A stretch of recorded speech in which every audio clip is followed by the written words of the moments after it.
그 뒷시간이 영상 볼 때 눈으로 안 보시고 귀로 듣기만 하는 분들 많죠. 근데 요거만 잠깐 눈으로 몇 초만 보고 가실게요. 지금 여기 화면에 보이는 게 뭐 같으세요? 네, 돈입니다. 정확히는 중국 돈. 위안화인데 보시면 이 돈뭉치들이 예쁘게 포장이 돼 있거든요. 빨갛게 리본까지 달려 있어요. 이 돈이 선물용이라는 거죠. 갑자기 선물용 위안화를 왜 보여주냐? 혹시 오늘의 주제가 꽌신가? 역시 내가 눈치가 조금 빨라 할 수 있는데 그렇지가 않고요. 놀랍게도 이 돈은 결혼 선물입니다. 신랑 측이 신부 측한테 건네는, 즉 남자가 여자한테 주는 선물용 돈이에요. 흔히 말하는 결혼 지참금 같은 거죠. 중국에선 이걸 차일이라고 하는데, 이 차일이는 수천 년 동안 지속되어 온 중국의 전통 문화고요. 지금도 여전히 흔하게 치르고 있는 풍습이래요. 적당히만 하면은 그냥 평범한 관습인데, 문제는 이게 현대에 들어가지고 변질됐다는 거죠.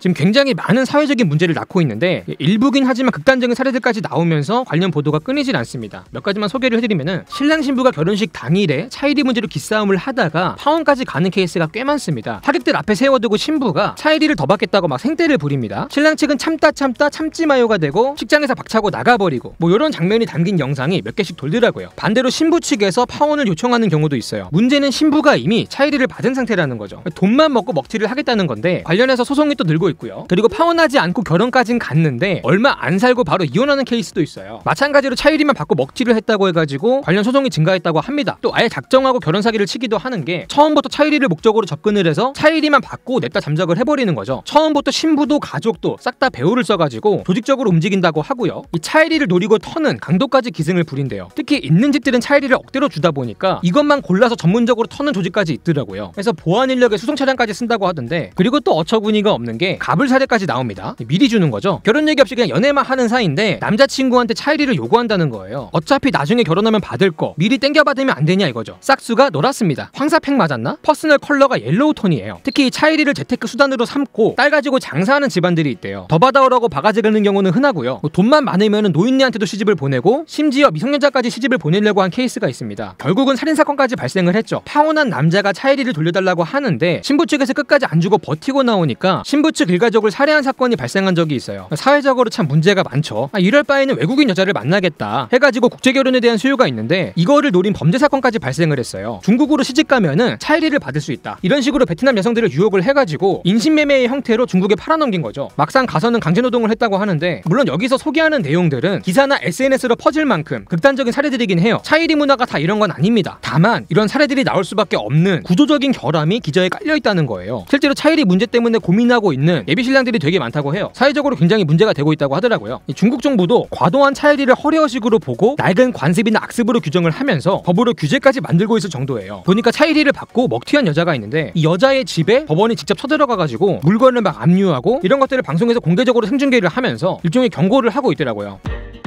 근데 굳이 이런 극단적인 사례까지 안 가도 금액 자체가 워낙에 부담이 돼서 일상적으로 문제가 되고 있습니다. 이게 지역에 따라, 경제 사정에 따라 차일이 액수는 천차만별인데, 보통은 우리 돈으로 2~3천만 원 정도가 나온다고 합니다. 사실 2~3천이면 한국 남자가 내기도 꽤 큰 돈인데, 문제가 중국이 우리보다 임금이 낮다는 거예요. 아무리 세계 두 번째 경제 대국이라고는 하지만 1인당 GDP로 보면은 우리의 3분의 1 정도밖에 안 되거든요. 특히 중국은 빈부격차가 엄청나죠. 부자는 한국의 부자랑 차원이 다를 정도로 정말 말도 못하게 상부자인데, 서민은 또 우리 한국의 서민보다 못 살잖아요. 실제로 소득을 보면은 달에 100만 원 넘게 버는 사람이 인구의 5%밖에 안 돼요. 나머지 95%는 100만 원도 못 버는 거예요. 그래도 명색의 중국인데 이 정도라고? 싶어가지고 최저임금도 확인을 해봤는데, 이것도 지역마다 차이가 있긴 해요. 보통 적은 지역은 달에 30만 원 정도 받고요, 많이 받는 곳도 50만 원 정도밖에 안 돼요. 이렇게 벌어가지고 2~3천을 어떻게 주겠어요? 문제가 생길 수밖에 없죠. 심지어 이게 돈 줬다고 끝나지도 않아요. 돈 말고도 요구받는 게 정말 많습니다. 집이랑 차는 기본적으로 해가야 되고요, 아예 신부 쪽 부모는 형제가 살 집이라든가 타고 다닐 차까지 요구하는 경우도 있다고 해요. 이 문제를 두고 남녀 사이에 갈등이 당연히 생길 수밖에 없는 구조고요.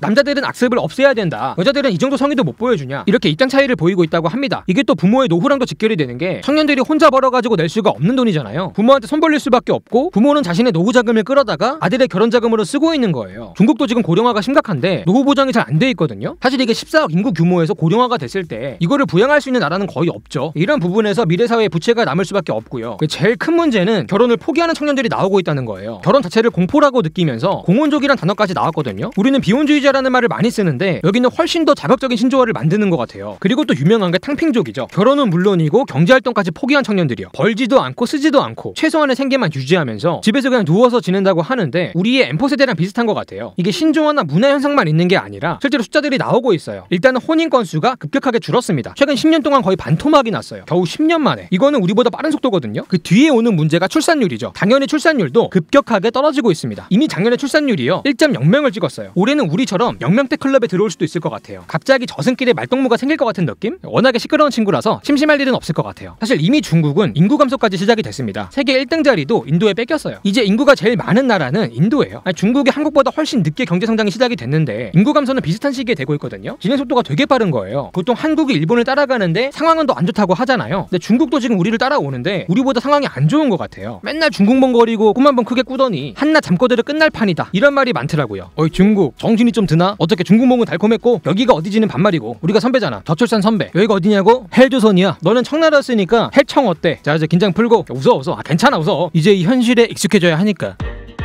자 그러면은 그저 풍습이었던 이 차이리가 어쩌다 이렇게 심각한 문제가 됐냐. 제일 많이들 지목하는 이유가 성비예요. 성비. 인구가 남자보다 여자가 훨씬 더 많습니다. 여성의 공급은 적고 수요는 많다는 거죠. 그만큼 결혼시장에서 여성들이 우위에 서게 됐고요. 갑과 을의 관계가 형성이 된 겁니다. 특히 앞으로 결혼하게 될 30대 이하 인구를 보면은 성비가 진짜 박살나 있거든요. 많을 때는 남녀 인구 차이가 4,000명씩 나요. 중국의 모든 남녀를 강제로 결혼시켜도 4천만 명이나 되는 사람이 짝없이 살아야 되는 거예요. 4천만이면 거의 우리나라 인구 수준인데 왜 이렇게 성비가 망가졌냐. 요것도 우리랑 비슷합니다. 중국이 원조 유교에다가 농촌사회 기반이잖아요. 입신 양명도 고된 농사일도 남자가 맡아야 되니까 남아 선호가 강했다는 거예요. 근데 이런 상태에서 한때 산하 제한을 했거든요. 아이를 하나밖에 못 낳게 막아버리니까 아이씨 하나만 낳을 거면 남자만 낳아야겠다 해가지고 여아가 나오면은 버리기도 하고 방치해서 죽게 하고 중절 수술해버리고 이런 식으로 인위적으로 여아를 줄인 거예요. 영상 보는 여러분도 느끼시겠지만은 만드는 저도 계속 기시감이 드는 게 내가 지금 중국 영상을 만들고 있는 건지 한국 영상을 만들고 있는 건지 너무 헷갈리는 상태예요. 한국이 중국이고 중국이 한국 같은 상태인데 이렇게 똑같을 거면 그냥 한국 영상 복사 붙여넣기 해가지고 이름만 중국으로 바꿀걸. 자료조사 괜히 했어? 시간 아까워. 어쨌든 지금 사실상 차이리가 여성들의 몸값이 돼버렸고 결혼이 인신매매가 돼버렸다 이런 비판까지 나오고 있는데 신부 측 집안에서는 속된 말로 딸 장사를 해가지고 이문을 남기기 좋은 환경이 됐다는 거예요. 중국이 또 노후 보장이 안 돼 있다 보니까 차이리가 신부한테 가지 않고 신부 측 집안으로 가는 경우가 많다고 합니다. 신랑 측 부모의 노후 자산이 신부 측 부모한테 이전이 되는 거예요. 거의 뭐 집안끼리의 노후 쟁탈전이 돼버린 거죠. 그리고 이 차이리의 액수가 곧 내 딸의 가치라고 생각을 하기 때문에 금액이 낮으면 내 딸이 저평가가 됐다고 생각을 해서 자존심 문제로 번지기도 하는 것 같더라고요. 어떻게 키운 딸인데 감히 이따위 값을 매기냐. 딸아 넌 자존심도 없니? 더 달라고 해. 이런 느낌인 것 같아요. 또 중국은 청년 실업률이 높고 임금 수준이 상당히 낮거든요. 여성 혼자 살기가 쉽지가 않습니다. 그래서 이혼할 때를 대비해서 안정장치가 필요한데 그래서 차이리를 챙겨준다는 분석도 있어요. 추가로 이 차이리를 많이 받는 여자는 그만큼 가치 있고 사랑받는 여자로 보여지고 많이 줄 수 있는 남자는 그만큼 재력 있는 남자로 보여지면서 이 차이리가 과시의 수단이 되고 있다. 그래서 점점 더 과도하게 주고받는 풍토가 생겼다. 이렇게 해석하는 경우도 있거든요. 실제로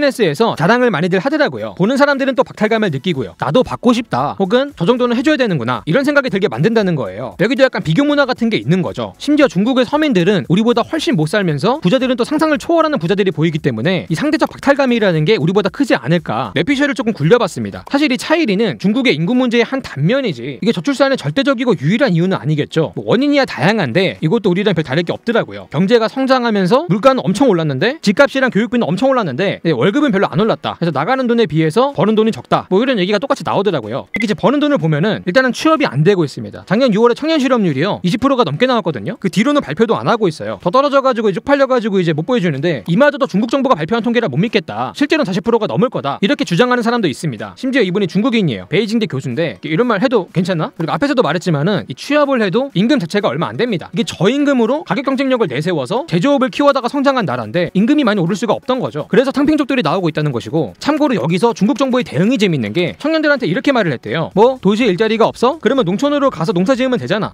까는 소리 하는 거죠. 농촌에 일이 없어가지고 도시로 온 건데 중국 정부가 약간 이런 생각이라고 해요. 이게 14억 인구를 부양하는 문제에 있어가지고 제일 중요한 게 식량을 자급하는 능력인데 문제가 지금 농촌이 고령화가 돼가지고 생산성이 계속 떨어지고 있다는 거예요. 그래서 이 농촌의 청년 인구를 이식을 하고 현대화, 스마트화, 기업화를 하겠다. 그러니까 이런 계획을 짜고 있는 거죠. 실제로 지방 정부들이 되돌자 청년을 유치한다고 되도 않는 보고서를 만들어다 올리고 있고요. 당연히 이런 방침에 대한 비판이 많습니다. 청년들 대구박을 웍으로 내려가지 않고서야 논밭으로 기어들어갈 사람이 있겠냐 이거예요. 이게 참 사람 사는 게 다 비슷한 것 같죠. 우리도 일자리 없다고 하니까 공장에서 일하라고 했잖아요. 중국이나 한국이나. 자 오늘 영상 여기까지고요. 지금까지 지식한 입의 한입만이었습니다.